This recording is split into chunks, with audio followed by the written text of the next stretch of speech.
is your number one SM radio station. Love Radio. Tambala na! At eto na sila, ang nag-iisang masugid na tagahanga ni Nicole Yala. Chris Chuper! Kasama ang nag-iisang die-hard fan ni Chris Chuper, Nicole Yala! Mula sa Mahiwagang Burnay, ang kwento. Grade 4 ako noon ng unang beses kong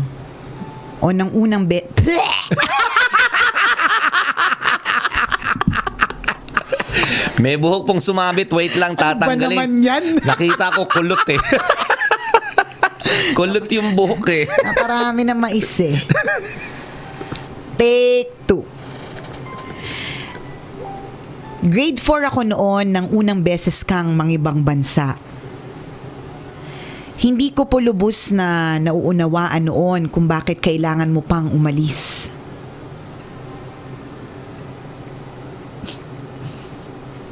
Ang weird na angulo ko sa camera. Saan nagagaling yan? Tingnan mo. Oo nga. Take 2. Harap ka daw doon. Take 3. Ano ba? Yan, ganyan. Ganyan ka magbasa. Ano ba? Nakikita yung ilong ko na hindi maganda yung shape.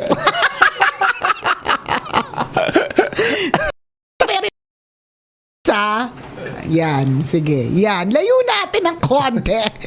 Okay, take 3. Yan. Naka-live po kasi kami sa Facebook, kung hindi nyo po alam. Yan, naka-live kami sa Facebook. Para mapapanood nyo rin mga pinaggagawa namin Yan. dito. Love Radio Manila. Take 4. Grade 4 ako noon ng unang beses kang mangibang bansa. Hindi ko po lubos na nauunawaan noon kung bakit kailangan mo pang umalis. Para sa magandang kinabukasan nyo ito, ang paulit-ulit mong sinasabi. Pero ano nga ba ang alam ko sa magandang kinabukasan? Ang alam ko lang, gusto mo na kaming iwanan. Grade 5 ako nang unang beses akong mabuli.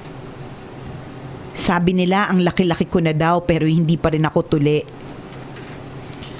Umiyak ako noon kasi pakiramdam ko wala akong kakampi. Wala akong masumbungan kasi napakalayo mo naman. Nung grade 6 ako, graduation day. Naging normal na araw lang yon sa akin kahit ang iba ay masayang masaya. Umakyat ako ng stage na iba ang kasama. Awang-awa ako sa sarili. First time kong gagraduate tapos hindi ikaw ang katabi. Nag-send ka pa ng mga pictures nyo ng mga alaga mo noon. Sa loob-loob ko, ba naman yan? Napaka-insensitive mo naman. Inggit na inggit ako sa mga alaga mong bata. Paano ba naman sarili kong ina, iba ang kinakalinga? Sa pag-akyat ko ng entablado, hindi ikaw ang nagsabit sa akin ng medalya. Puro hinanakit ang nasa puso ko hanggang sa makatapos ako ng high school. Puro pait at panghihinayang ang laman ng isip ko. Bakit kailangan nandyan ka? Paano na ako dito? Kailan ba tayo muling magkakasama? Yan ang mga tanong na napakahirap sagutin. Mga tanong na puro pansariling kapakanan lamang ang siyang nilalaman. Nung college na ako, umattend ako ng recollection. Ang sabi doon, alalahanin daw namin ang magagandang memories kasama ang magulang namin. Napakamot na lang ako ng ulo. Naisip ko, ano ba namang maalala kong maganda tungkol sa'yo? Bata pa lang nga ako nang iwan mo kami.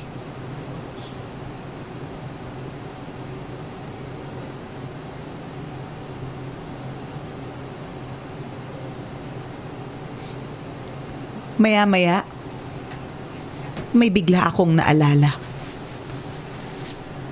Grade 1 ako noon na makalimutan mo kong sunduin sa school. Halos 2 oras akong naghintay sa'yo sa may gate. Iyak ako ng iyak. Akala ko ipinamimigay mo na ako. Makalipas ang ilang oras, nakita na kitang papalapit.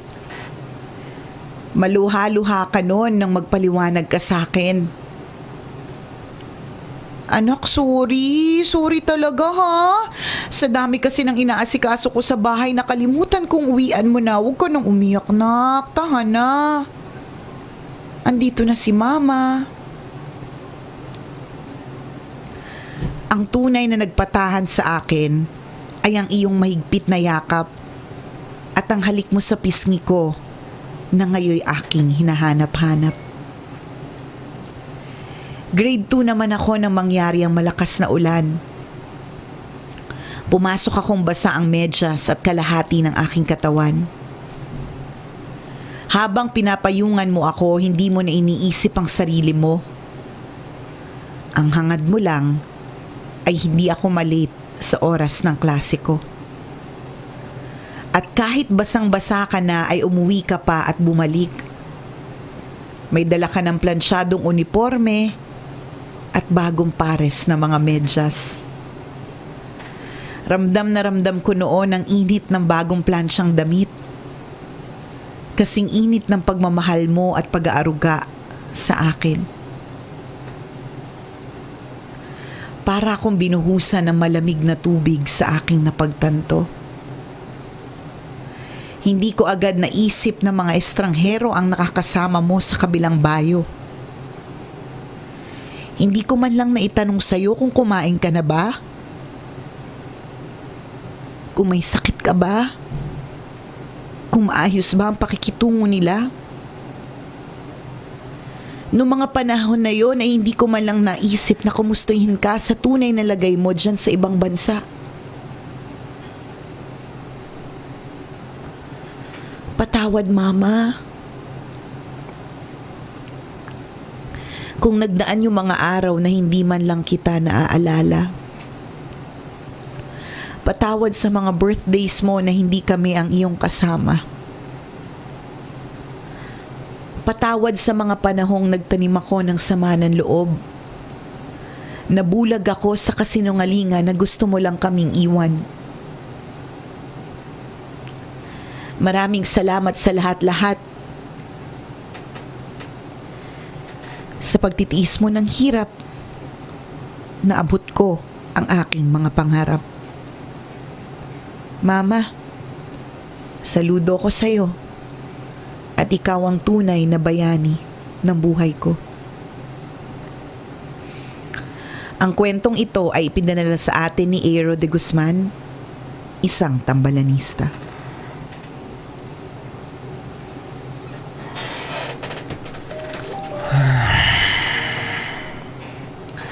Mabuhay ang mga OFW. Correct.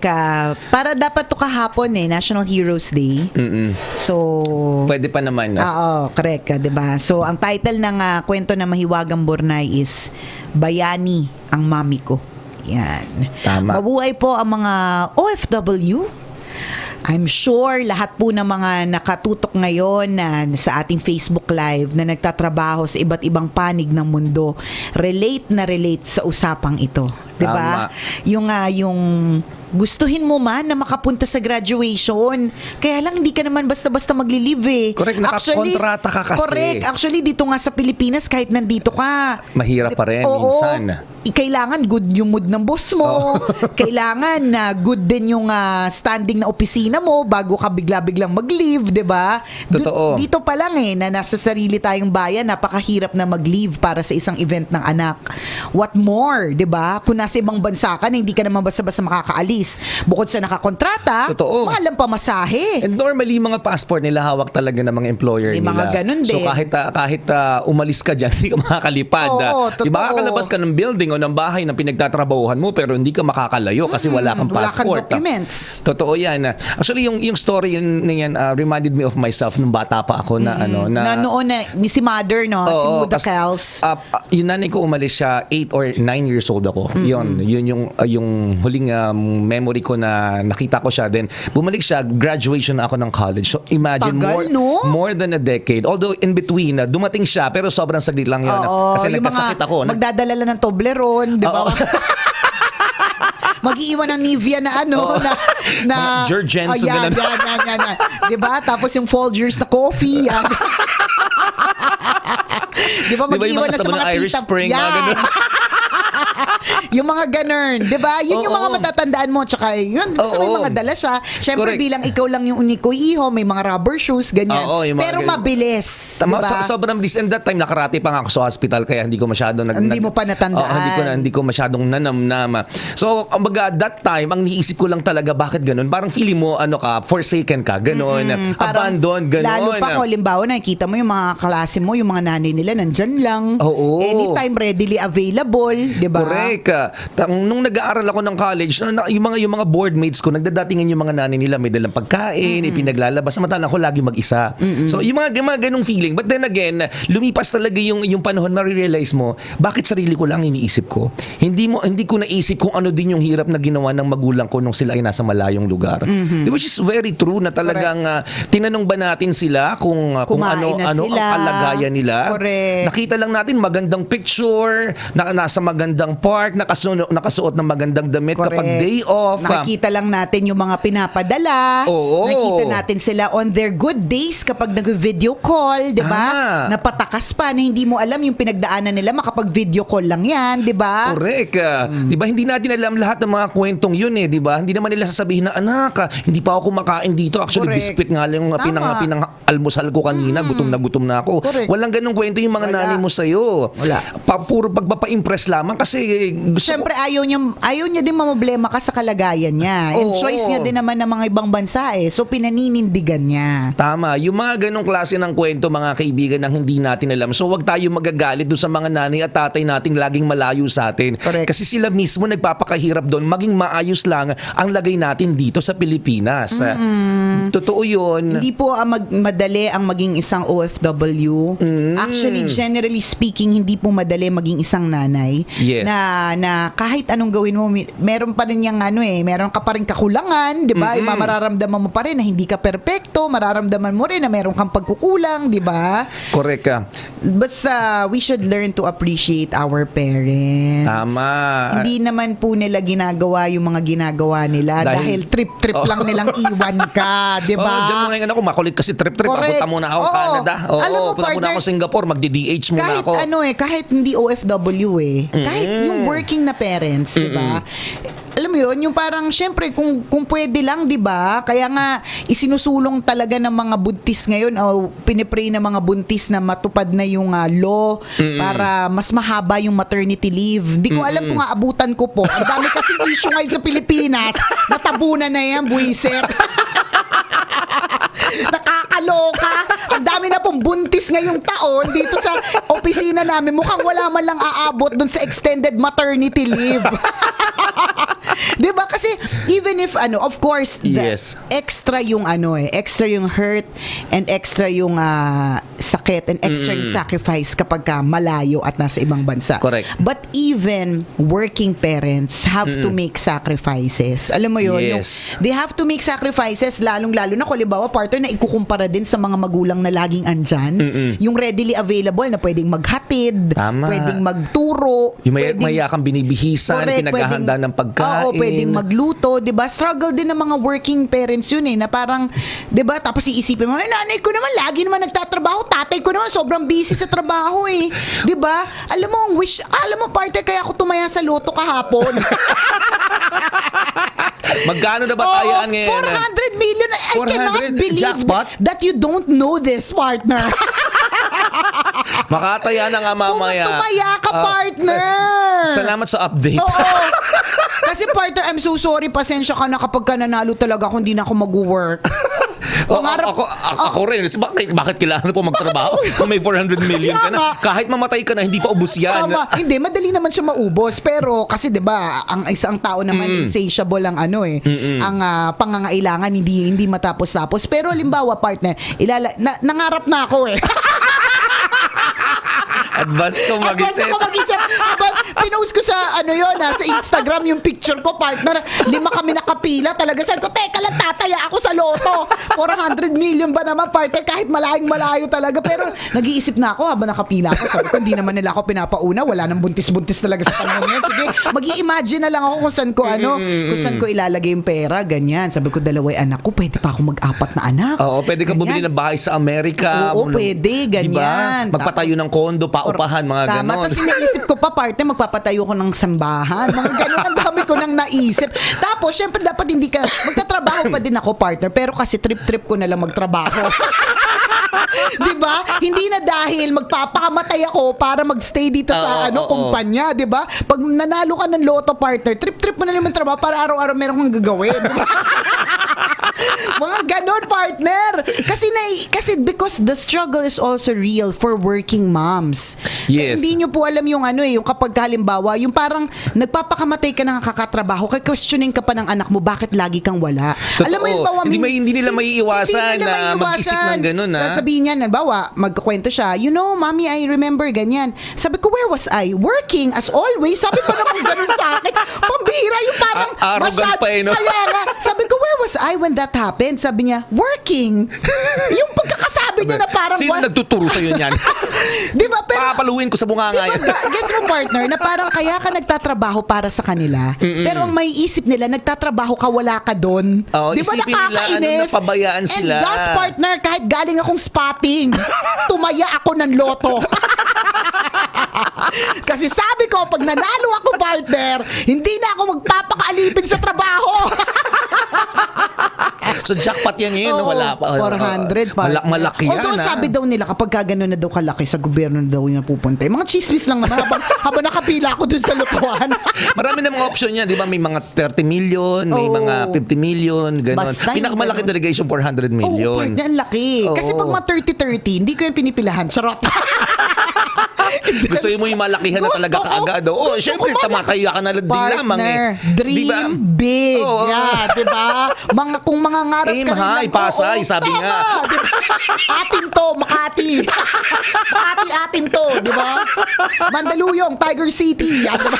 Alam mo yun, parang, diba? Kung mangangarap ka, dun ka na sa malaki. Ang sarap kaya mangarap. O kayo, ikaw, nandiyan ka sa FX, papunta ka sa opisina, tamad na tamad ka bababa na yung tatayaan na rin ang loto. Anong oras ba, Dro? Diba, nag-iisip ka ngayon, ano nga kaya kung meron ako 400 million, hindi ko kailangan makipagsiksikan ngayon dito sa MRT. Totoo. Diba? I can stay with my kids. What a joy, diba? To Correct. stay with your kids. Diba? Wala lang. Kaya, ano po, endorsement po talaga ito ng loto. Go, taya na. Yung likelihood na manalo ka? Wala, partner. Gusto ko lang may algorithm po ba yan? Parang yung parang mas malaki pa yung chance ng i-date ako ni Piolo Pascual kesa manalo ako sa loto. Pero malay mo, di ba, ipagkaloob sa'yo yung swerte. Naisip ko lang laging sinasabi, swerte daw pag buntis, di ba? Totoo. Kailan pa ako magbubuntis ulit? So, karirin ko na ito. Yung pagtaya-taya sa loto, malay mo lang naman, di ba? Totoo yun. No? So, ito ipanawagan sa mga kaibigan natin na mga kabisyong mga bata na kung ang nanay nyo po ay o mga magulang ninyo, nanay at tatay nyo ay busy nagtatrabaho, talagang inilalaan nila yung panahon nila sa pagtatrabaho, which is ganoon naman talaga yung katotohanan. Kami mga nagtatrabaho, mas nauubos yung oras namin sa trabaho kaysa sa bahay. Tapos yung pagod na pagod ka na, tapos pag uwi mo ng bahay, sasabihin sa'yo, lagi ka naman nasa trabaho eh. Totoo. Totoo Hindi naman na napansin yung hindi na napansin yung mainit mong pansit na uwi. Oh. Totoo naman yun. Lagi talagang nasa trabaho. Talagang more than 8 Truth hours. yun. Umaabot ng 12 to 14 hours ang nauubos sa labas ng bahay at sa trabaho. So, ito'y panawagan doon sa mga bata na sana hindi yun yung anggulong tingnan ninyo na lagi nasa trabaho. 'Di ba? Imagine niyo din yung struggle na meron yung mga magulang nyo habang wala sa inyo. Habang wala sa piling ninyo. 'Di ba? May mga stress yan. May mga pressure yan. Hindi lang kinikwento sa inyo. Hindi lang namin ipinapaalam. True. 'Di ba? Hindi naman sasabihin ng Hindi naman obligasyon ng anak Oo. na malaman na na may mga problema sa opisina. Totoo, hindi na lang nila kinikwento yan. So, Hindi. wag niyong isipin na pinababayaan kayo. Although, bumabawi naman talaga. Sana tingnan natin sa anggulong yun na Correct. yung Kaya nga, pinagluto ka, diba, pinamalansya ka ng damit. Hindi, tsaka partner, yung pinag-aaral ka. Pinag-aaral ka, tapos binibili ka ng mga bagay-bagay. Kasi diba minsan sinasabi pa nila, kaya lang naman, padala ng padala, wala naman siya dito. Ano ngayon, nandito ka, wala ka naman padala. Andito ka nga na wala ka namang remote controlled car. Oo. Diba? Wala ka namang mamahaling Barbie. Di ba? Kaya nga. Minsan kasi parang meron ako narinig na ganyan sa kapitbahay. Yung kapitbahay na, basta dati. Yun nga, yung nanay niya na nagtatrabaho sa Hong Kong. Tapos, lahat talaga ng mga magagandang laruan meron siya. Di ba? Pero wala yung nanay niya. Wala Yung namang ref magnet sa inyo. Oo, di ba? Yung mga inggiterang kalaro, wala naman yung nanay mo. Ano ngayon kami Barbie ka? Di ba? Kainis. Di ba? Nakakabwisit. Kasi paraan din nila yun eh. For example, if they give if they give material stuff, it's not bad kasi paraan din nila yun to compensate eh. Wala na nga Tama. sila. Wala na nga sila physically, 'di ba? Sa pagkakaitan mo pa ng material na bagay. Oo. Kaya iba-iba talaga eh. Iba-iba talaga. Correct. So taya na po tayo sa loto. Yan. By the way, partner, yung mother-in-law ko, meron kasi siyang lotohan. Promote ko na din. Saan ba nakapwesto doon? Madami mang pila doon. Itawag niyo, pwede niyo pong PM sa akin, tapos itatawag ko lang sa mami-in-law ko. Located po yan sa Palmera, sa Novaliches. Yung pala, endorsement pala talaga ng Lotto. Ngayon ko lang narinig na umabot hanggang 400 million. Oo. Baka taya na Hindi, nga meron mamaya. pa dati. Anong oras cut-off na ito? Hindi ko rin sure, basta pumila lang ako. Basta pumila ka na lang, wala na maraming tanong. Hindi ko nga mag-out tayo ng mga 6 p.m. Pwede pa. Pwede yan. Mga 7 p.m. O 8 p.m. Mukhang maraming nakapila talaga. Tingnan nyo. Okay, sige. Naku, bakit ko ba prinomote? Ayan, tuloy. Madami na naman. Malilit yung chance mo. Oo. Liliit na tuloy yung chance. Ang maliit na nga yung chance ako manalo eh. Liliit palalo yun. Huwag ka na tumaya, chuper. Dagdag ka pa eh. Huwag na po kayo tumaya. Sayang po yung 40. Magkano ba? Magkano taya? Ha? Magkano taya? Mga ganon. 40. 20. Ayoko sabihin. 20 plus 4 Damot. pesos na tax 24. Damot eh, no? May tax na nga daw yung 20%. May tax na siya. Tumataya rin. Alam. Minsan, 640 na yung tinatayan ko eh. 655 ganun, mga ganun, di ba? Oo, ganyan. Tapos minsan naglalaki pick din ako, partner. May Kasi, di ba, tumataya ka, nagbabanana ka rin ba? ano yung banana? Alay, di ko Yung alam mga scratch, 10,000, mga ganun. Hindi. Ayoko. Gusto ko yung mga malalaki. Dami palang alam sa loto talaga. Dream big ako, part. Ano ka ba, partner? Yung pachinko, yung kapag libre sa SM. Oo. Ano ko yun? Pinapatulan mo na Oo rin. naman, partner. Halimbawa, ang haba ng resibo mo, tapos meron kang item doon na valid para maglaro ka sa pachinko. Ay, naku, Care Bears talaga. Pag nanalo ako ng 2 Ever Ready na double A, yung saya-saya ko. O kaya tabo. Ang saya-saya ko na nga sa Ever Ready, partner, di ba? Oo. 658 yun, partner. 658? Oo, 658. Grand Lotto nga. Yan na nga. Oo, Sabi ko yun. sa'yo, ewan ko ba kung ba't hindi mo nabalitaan? Kasi hodang buntis ako, pumila Mamaya alam talaga. ko, every Tuesday lang yung taya. Dami nga lang. Dami pa lang. Baka may lutuhan ka rin, sa'yo na lang ko tataya. Tama ba, meron bang kita yung may commission ba yung... Yata. Yung Hindi ko alam. 655. 55? Ay, tayo nila nag-excited din. Sa mga tumataya nila ng loto. Ay, nako. Totoo yun. Dream big. Dream big. Napaka-importante nun. Di ba? And aim high. Aim high, Pasay. Siya mga kabisyo, uti na. Muli ako po si Nicole Yala. At ako naman si Cambio King Chris Chuper. Nagpapaalala. Walang matatag na relasyon sa malanding determinasyon. Yun! Always your number one. SM Radio Station.